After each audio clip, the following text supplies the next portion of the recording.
أعوذ بالله من الشيطان الرجيم بسم الله الرحمن الرحيم قالوا يا صالح قد كنت فينا مرجوا قبل هذا أتنهانا أن نعبد ما يعبد آباؤنا وإننا لفي شك مما تدعونا إليه مريب قال يا قوم أرأيتم إن كنت على بينة من ربي وآتاني منه رحمة فمن ينصرني من الله إن عصيته فما تزيدونني غير تخسير۔ محترم سامعین کرام، سورہ ہود سورہ نمبر 11 اور اسی صورت سے بھی آپ کے سامنے آیت نمبر 62-63 60 پر 2 60 پر 3 یہ دو آیات تلاوت کی گئی ہیں، اور اس سے پہلے کے جو آیات آپ کے سامنے پیش کیے گئے تھے یعنی آیت نمبر 61، اس آیت کریمہ کے اندر اللہ تبارک و تعالیٰ نے یہاں سے ہود علیہ السلام کے واقعے کو مکمل کرنے کے بعد قوم سمود اور ان کے نبی صالح علیہ السلام کے واقعے کو ذکر کیا ہے اور بتلایا ہے کہ جس طرح سے اس روئے زمین پر شرکش قومیں گزری ہیں ان میں سے ایک قوم سمود بھی ہے، اور یہ بھی بڑی طاقتور اور بہت ہی فنکار قوم تھی، اور اس قوم کے اندر اللہ تبارک و تعالیٰ نے صالح علیہ السلام کو نبی بنا کر کے بھیجا، اور اللہ تبارک و تعالیٰ کسی بھی قوم میں نبی کو اسی وقت بھیجتے ہیں جب اس قوم کے لوگ اللہ تبارک و تعالیٰ کی توحید کے سبق کو بھلا دیتے ہیں، اللہ تبارک و تعالیٰ کو چھوڑ کر کے دوسرے مٹی اور پتھر کے بتوں اور اس طرح کی جو چیزیں ہیں غیر اللہ کو اپنا معبود سمجھ کر کے ان کو اپنا ماوا اور ملجا سمجھنے لگتے ہیں، ان کو اپنا مشکل کشا حاجت روا سمجھنے لگتے ہیں، تو اس وقت اللہ تبارک و تعالیٰ اس قوم کے اندر ایک نبی کو بھیجتا ہے۔ اللہ تبارک و تعالیٰ نے جب صالح علیہ السلام کو قوم سمود کے اندر بھیجا تو انہوں نے اپنی قوم کو دلائل کی روشنی میں سمجھاتے ہوئے کہا کہ اسی اللہ تبارک و تعالیٰ نے جو عبادت کے لائق ہے، جس کے علاوہ کوئی عبادت کے لائق نہیں، اسی اللہ تبارک و تعالیٰ نے تم کو زمین سے پیدا کیا اور اسی زمین پر تم کو بسایا، تمہاری تمام ضروریات کو اللہ تبارک و تعالیٰ نے اسی زمین سے پورا کیا ہے، زمین سے ہی اللہ تبارک و تعالیٰ نے تم کو جوڑ دیا ہے، تمہارے ارد گرد میں جتنی بھی نعمتیں ہیں جس کو تم استعمال کرتے ہو سب اللہ تبارک و تعالیٰ کی طرف سے ہے۔ تو جب اللہ تبارک و تعالیٰ ایک اکیلا تمہارے لیے ساری نعمتوں کو جو تمہاری ضروریات ہے اس کو پورا کر رہا ہے اور اس کے علاوہ تمہاری ان باتوں کو کوئی پورا نہیں کرتا، تو پھر اللہ تبارک و تعالیٰ کو چھوڑ کر دوسروں کو کیوں اپنا معبود سمجھ رہے ہو، دوسروں کے سامنے کیوں جھک رہے ہو، دوسروں سے کیوں مانگ رہے ہو۔ یعنی ایک موٹی سی مثال ہے تمام مشرکین کے لیے جن کو اللہ تبارک و تعالیٰ نے پیدا کیا ہے، ان کے لیے ایک چھوٹی سی مثال ہے کہ ایک باپ ہوتا ہے، اس کے 2 بیٹے ہوتے ہیں، 2 بیٹیاں ہوتی ہیں، بیوی ہوتی ہے۔ اب وہ باپ پوری مشقت کے ساتھ، پوری محنت کے ساتھ کماتا ہے، کما کر کے اپنے بچوں کو دیتا ہے۔ اب اگر وہی بچہ دوسروں کے سامنے مانگنا شروع کر دے، دوسروں سے لینا شروع کر دے، بیوی جو ہے وہ دوسروں سے مانگنا شروع کر دے، تو باپ کے دل پر کیا بیتے گی ذرا سوچیں۔ باپ جو کہ مخلوق ہے، جو اللہ تبارک و تعالیٰ کا دیا ہوا ہی اپنے بچوں کو دیتا ہے، اپنے بیوی کو دیتا ہے، اگر اس باپ کو معلوم چلے کہ میرا بیٹا جو ہے وہ دوسروں سے مانگ رہا ہے، دوسروں کے سامنے ہاتھ پھیلا رہا ہے، تو بھلا سوچئے کہ باپ کے دل پر کیا بیتے گی۔ تو وہ خالق کائنات جو تمام مخلوقات کو پیدا کرنے والا اور اس کی ضرورت کو پورا کرنے والا ہے، اس کو چھوڑ کر کے اسی کے پیدا کیے ہوئے مخلوقات میں سے دوسروں سے مانگا جائے تو یہ کتنی بڑی بات ہے۔ اسی بات کو سمجھاتے ہوئے صالح علیہ السلام نے اپنی قوم سے کہا کہ اے میری قوم کے لوگوں، تمہاری ساری ضرورتوں کو اللہ تبارک و تعالیٰ پورا کر رہا ہے، اور اللہ تبارک و تعالیٰ کو چھوڑ کر کے تم ان مٹی پتھر کے بتوں کو، اپنے معبودوں کو جو پکار رہے ہو، یہ کہاں کا انصاف ہے؟ یہ کیسی انصاف کی بات ہے؟ اس کو چھوڑو اور اللہ تبارک و تعالیٰ کے علاوہ کسی کو بھی اپنا معبود نہ سمجھو، کسی کو بھی اپنا مشکل کشا حاجت روا نہ سمجھو۔ جب انہوں نے یہ دعوت دی تو جس طرح سے عام مشرکین ہمیشہ ان باتوں سے بھڑکتے ہیں، مشرکین کا سب سے بڑا مسئلہ یہی ہے کہ اگر خالص اللہ کی توحید کی بات کریں گے تو ان کو بہت برا لگے گا، اگر توحید کے ساتھ ساتھ ان کے جو ہے پیر صاحب کی بھی بات کر لیں، ان کے جو ہے مرشد صاحب کی بھی بات کر لیں، جن کے ہاتھ پر انہوں نے بیعت کیا ہے ان کی بات کر لیں، تو ان کو بڑی اچھی بات لگتی ہے یہ کہ نہیں اللہ کی بھی بات کر رہا ہے اور ہمارے جو مرشد ہیں، ہمارے جو پیر صاحب ہیں، ان کی بھی بات کر رہا ہے تو ان کو یہ بات بڑی اچھی لگتی ہے۔ تو بالکل یہی بات صالح علیہ السلام کی قوم سمود کو بھی لگی، تو انہوں نے صالح علیہ السلام کو سب سے پہلے سمجھانے کی کوشش کی۔ حالانکہ صرف سمجھایا ہی نہیں بلکہ جو مسلمان ہوئے تھے ان کو دکھ بھی دے رہے تھے، جیسا کہ آیت کریمہ سے معلوم ہو رہا ہے۔ اللہ تبارک و تعالیٰ فرما رہے ہیں قالوا، ان لوگوں نے کہا یا صالح قد كنت فينا مرجوا قبل هذا اتنهانا ان نعبد ما يعبد آباؤنا، اے صالح اس سے پہلے ہم نے تم سے بڑی امیدیں لگا رکھی تھی،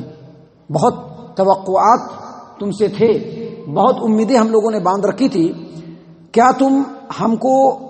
ان معبودوں کی عبادت کرنے سے روکتے ہو جس کو ہم پوجتے ہیں اور ہمارے آباء و اجداد پوجتے ہیں؟ مطلب ان کے کہنے کا یہ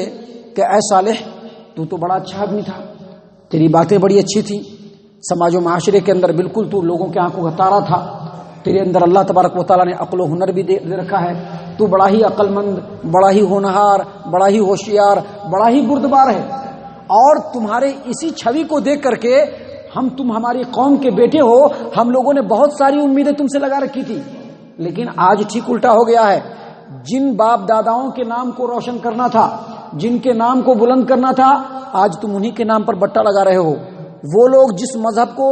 جن معبودوں کو پوجنے والے تھے، جس مذہب کو ماننے والے تھے، آج تم اسی مذہب سے سرکشی اختیار کر رہے ہو، اسی کو غلط ثابت کر رہے ہو۔ بھلا بتلاؤ کہ ہم اور ہمارے آباء و اجداد، جو تمہارے آباء و اجداد بھی ہے، جن معبودوں کی پوجا کرتے تھے اور جن مذہب پر چل رہے تھے، کیا وہ سب کے سب غلط تھے؟ دیکھیے بالکل یہی بات آج کے وقت میں بھی جو مشرکین ہیں، اگر ان کے سامنے توحید کی بات رکھیے وہ یہی بات کریں گے کہ کیا ہمارے اتنے جو باپ دادا گزرے ہیں، اب چونکہ اس زمانے میں جو باتیں تھی آج بھی پائی جاتی ہیں، آج بھی ہم اپنے سماج و معاشرے میں دیکھیں گے پورا کنبہ جو ہے وہ شرک میں اور خرافات میں اور بدعات میں مبتلا ہے، اور ان سے چند لوگوں کو اللہ تبارک و تعالیٰ نے ہدایت دیا ہے۔ اب جن کو ہدایت ملی ہے وہ جا کر کے اپنے ابا کو، اپنی اماں کو، اپنے ماما کو، اپنے خالہ کو، اپنے خلئی کو، سب کو جو ہے سمجھاتے ہیں، تو اس وقت جو ہے وہ لوگ یہی بات بولتے ہیں، کیا تمہیں باتیں کر لے رہی جی، ہمارے اتنے آباء و اجداد گزرے ہیں، کیا وہ سب کے سب غلط تھے؟ کیا وہ سب کے سب جہنم میں چلے جائیں گے؟ یہاں تک کے بات بول دیتے ہیں۔ تو بالکل اسی طرح کی بات صالح علیہ السلام کو ان کی قوم کے لوگوں نے کہا کہ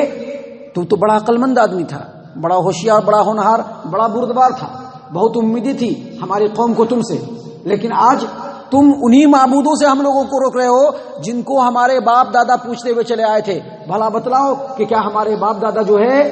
وہ غلطی پر تھے؟ کیا وہ سب کے سب غلط کار ہیں؟ کیا وہ سب کے سب جہنمی ہو جائیں گے؟ اور بالکل یہی بات محمد عربی صلی اللہ علیہ وسلم کے سامنے ان کے خاندان یعنی قریش کے لوگ کہا کرتے تھے۔ اور ابو لہب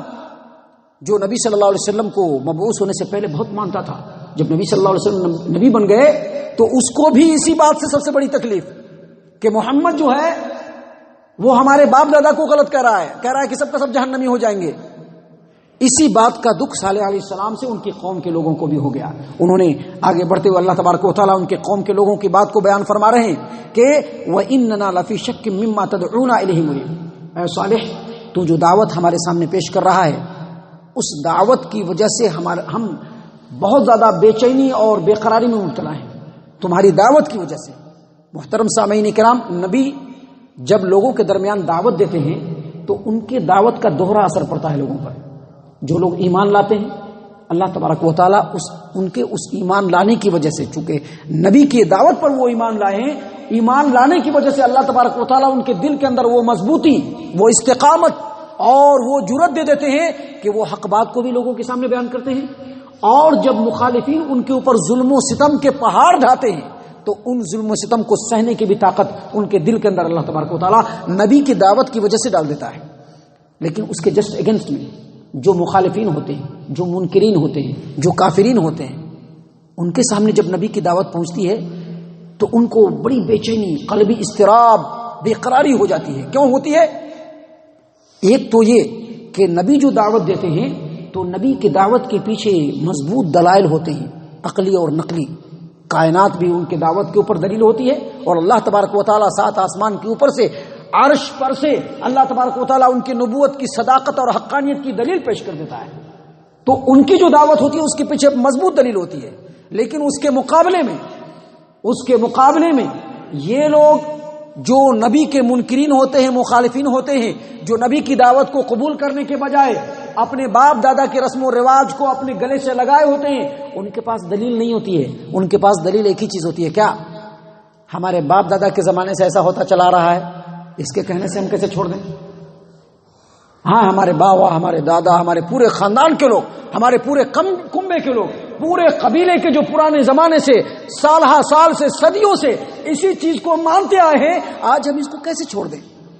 یہی دلیل ہوتی ہے. اور اس دلیل کے اندر کتنا وزن ہوتا ہے اس کو سب آدمی جانتا ہے. پرانے زمانے میں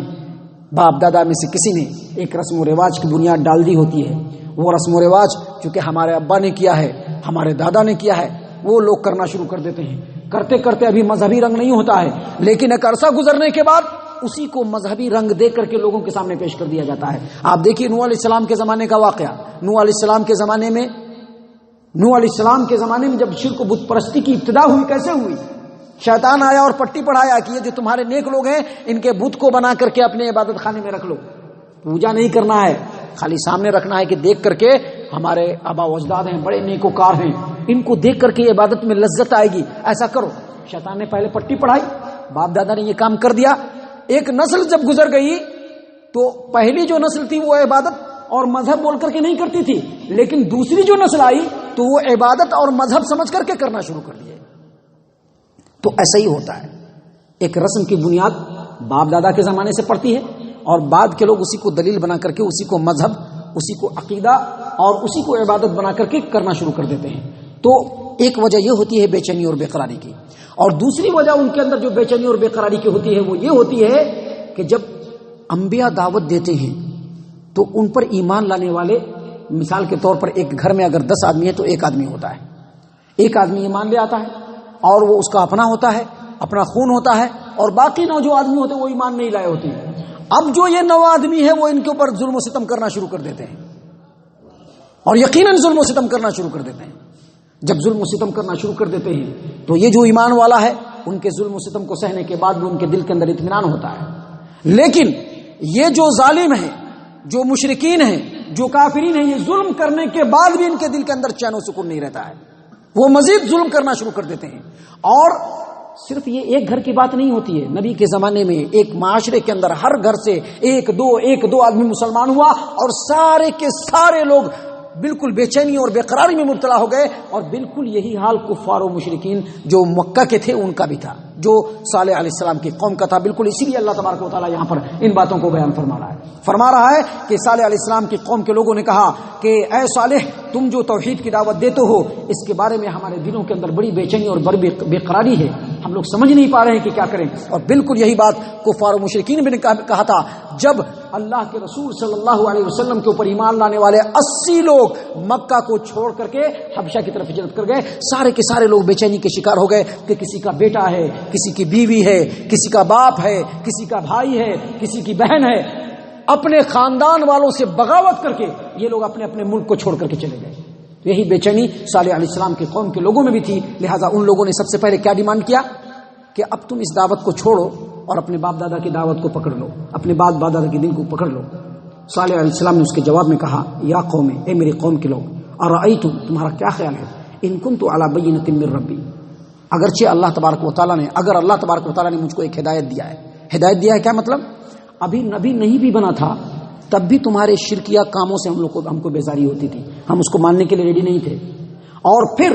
مزید کہتے ہیں وآتانی منہ رحمتا، اور اب میرے رب نے مجھ کو نبوت دے دیا ہے. اب نبوت کی بات کو لوگوں تک پہنچانا ہے، اس پیغام سے لوگوں کو روشناس کرانا ہے. فمن ینصرونی من اللہ ان عصیت، اگر میں اللہ تبارک و تعالیٰ کی اس ذمہ داری کو ادا نہ کروں، اللہ کی نافرمانی کروں، توحید کو لوگوں تک نہ پھیلاؤں، تو اللہ تبارک و تعالیٰ سے مجھ کو بچانے والا کون ہوگا؟ بھلا بتاؤ کون ہوگا مجھ کو بچانے والا؟ فمن ینصرنی من اللہ ان عصیت فما تزیدوننی غیر تقصیر، تم تو میرا نقصان ہی کرنا چاہتے ہو،